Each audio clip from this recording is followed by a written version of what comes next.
Assalamualaikum warahmatullahi wabarakatuh. Saya Rakib Jamari dari Pekanbaru, Riau, Indonesia. Pagi hari ini saya mencatat ada tiga macam ilmu. Ilmu satu namanya ilmu ilahiyat, ilmu tentang ketuhanan. Yang kedua ada ilmu nubuwat, adalah ilmu yang dicetuskan oleh para nabi. Yang ketiga adalah ilmu sam'iyat, ilmu gaib, ilmu sam'iyat yang banyak didengar dari masyarakat sejak zaman dahulu sampai zaman sekarang. Nah, ketiga-tiga ilmu itu menurut Imam Al-Ghazali, Imam Al-Ghazali, ilmu yang ketiga macam itu termasuk dalam ilmu al-mutakallimin, ilmunya orang-orang ahli kalam menurut Imam Al-Ghazali, yang penekanannya antara Quran, hadis, akal, fikiran, dan budaya serta filsafat. Jadi antara ilmu, filsafat, dan agama, itulah penilaian tiga ilmu tadi, kata Imam Al-Ghazali.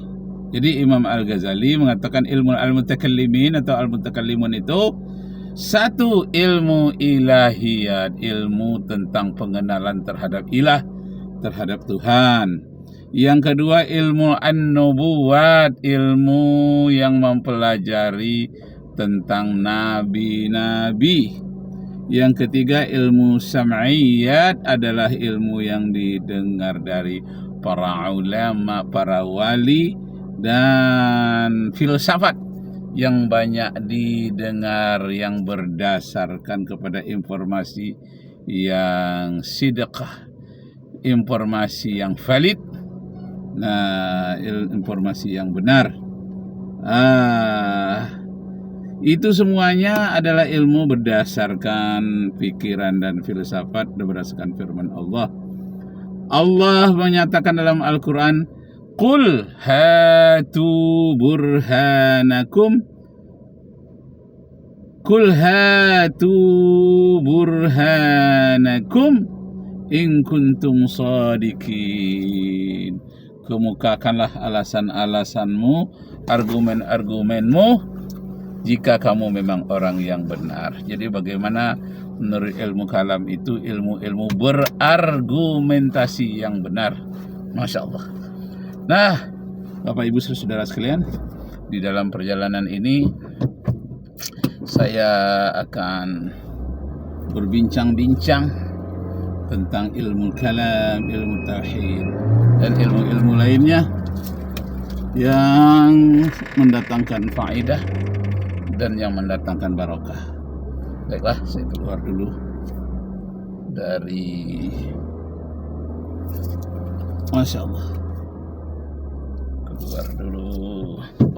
Bismillahirrahmanirrahim. Ya.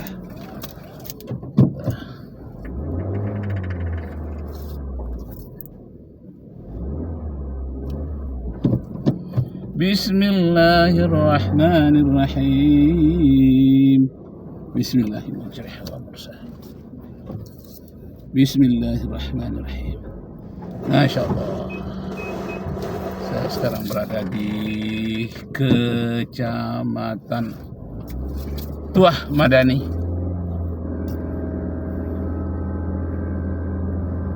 Pekanbaru, Riau, Indonesia.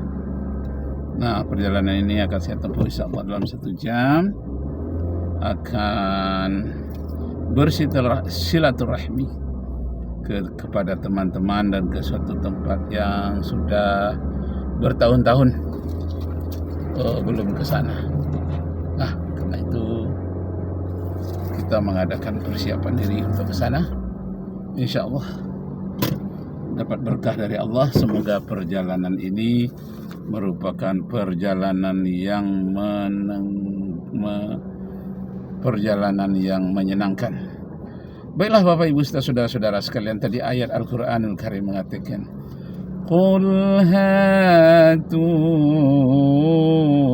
burhanakum. Sampaikanlah kepada seluruh manusia, datangkanlah alasan-alasanmu. In kuntum sadiqin.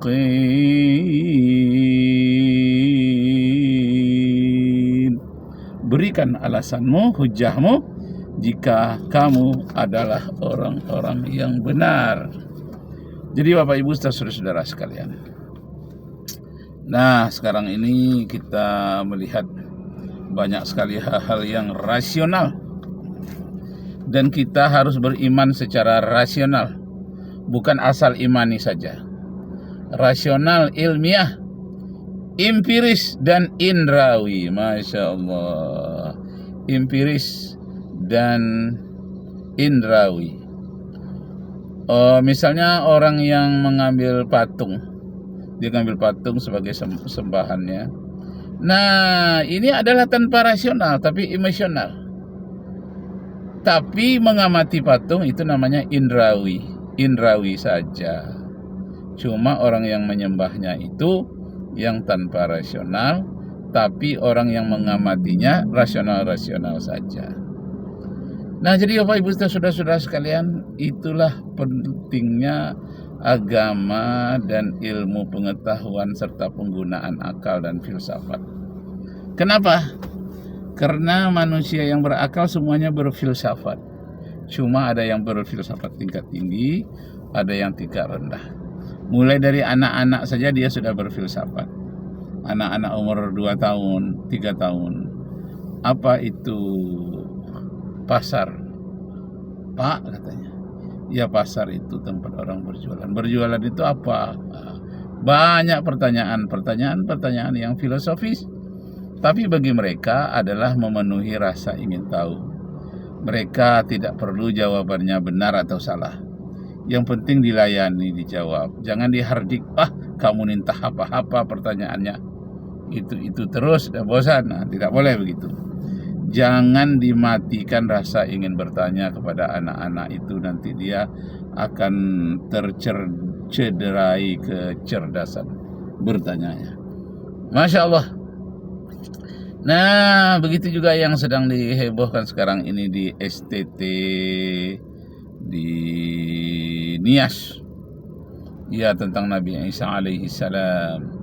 Berikan kepadaku kuasa. Nah, kata Nabi Isa, katanya di dalam brosur-brosurnya itu, kepadaku, kata Nabi Isa, telah diberikan segala kuasa, baik kuasa yang di langit maupun di bumi. Nah, itulah alasannya dia menjadi Tuhan. Kenapa? Karena telah diberikan kuasa.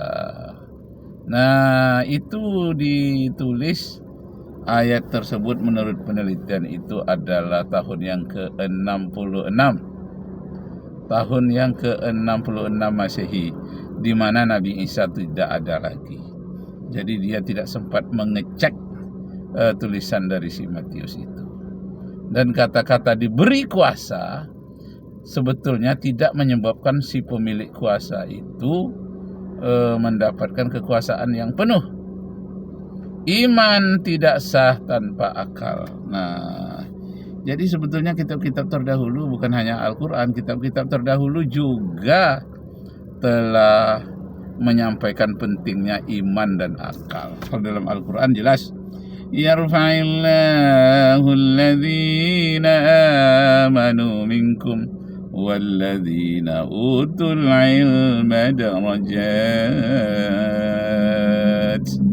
Allah akan tinggikan orang yang beriman dan berilmu. Nah, jadi bukan asal imani saja dalam beragama, tapi juga berilmu.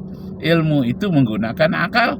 Afala ta'qilun. Nah, itu dalam Al-Quran. Nah, bagaimana kalau di dalam kitab Injil? Nah, dalam kitab Injil juga disebutkan harus menggunakan ilmu dan akal. Misalnya kitab Yohanes pasal 12 ayat 49. Iman itu haruslah dengan segenap hati dan segenap akal. Dan akal itu adalah puncak ketinggian. puncak ketinggian pada manusia itu adalah akal.